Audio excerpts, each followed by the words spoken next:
Can a beer be considered gourmet? Craft breweries that produce unique flavors are more popular than ever. And the sentence is really, guys, hosted way too early had the tough assignment of investigating the growing trend. Willie, good morning. Good morning, Meredith. Yeah, I took one for the team here. I noticed the whole cast shows up when it's time to taste beer. Smaller craft breweries are getting more attention by pushing the boundaries of what ingredients can actually be used to make beer.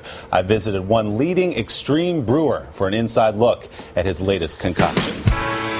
If you look beyond the Budweiser and past the Coors, you'll find a brave new world of American beer.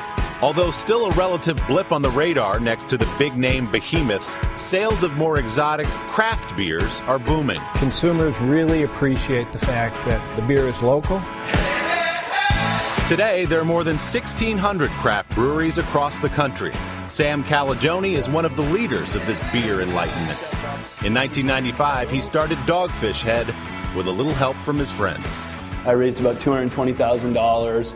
My orthodontist, some dude I built stone walls for, my dad put in money. 15 years later, Calagione runs one of the fastest growing craft breweries in America, producing over 100,000 barrels of beer every year. We kind of are fearless in putting what are relatively exotic ingredients in our beers. Ingredients like lemongrass, maple syrup, even fresh oysters make Calagione something of a mad scientist, experimenting with different flavors until something hits him. Hey, Willie. Welcome to the brewery. Thanks. Good to be here. I met Sam at Dogfish headquarters in Milton, Delaware. At Dogfish, we've just done a good job of not being synonymous with one thing. It all starts here, in the lab, where Sam and his team are concocting their latest exotic ale, a beer based on a 9,000-year-old Chinese recipe. This is the oldest beer in the history of civilization. This is what was used, we think, instead of hops 9,000 years ago. So this is the right, it's nice and sweet, isn't it? Our next stop, the brew house, and an opportunity to make my first batch of beer. You are making Dogfish Head beer. I'll give you some. I'll buy you lunch for helping. It's a terrible mistake by you, but let's try it. I think I'll have myself a beer.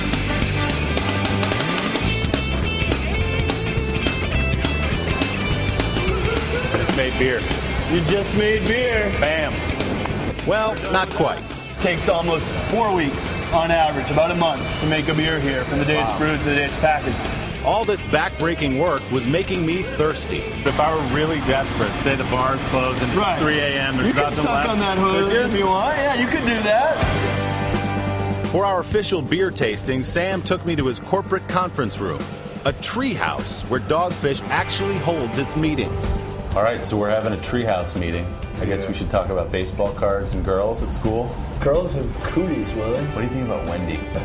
Wendy's kind of cute. She's cute.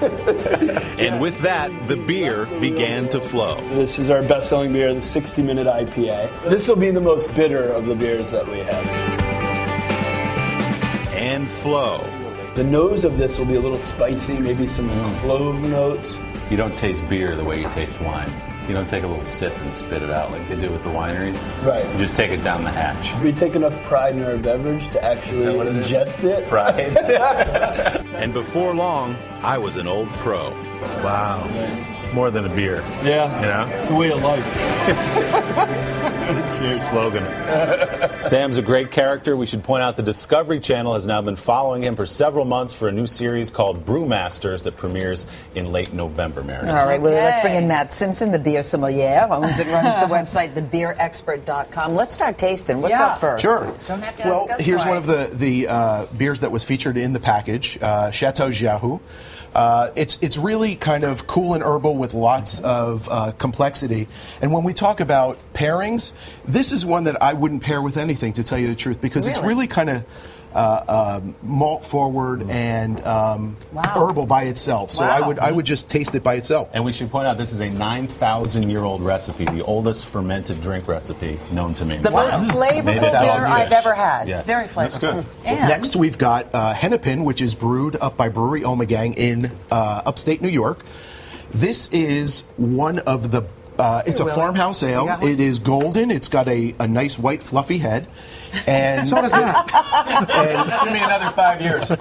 It's got a little bit of coriander, gives it some a nice citrus note. An afterbite, too. Goes talking about beer like better wine. with cheese than any beer and any wine that I could possibly think of. What about Absolutely incredible with food. We're ahead of you, Matt. Come on. This is Old Rasputin by North Coast. This is an imperial stout. Ooh. Chocolate notes, coffee notes, goes incredibly well with chocolate brownies. On that note, Matt, thank you. Well, cheers, everybody. Back after your news.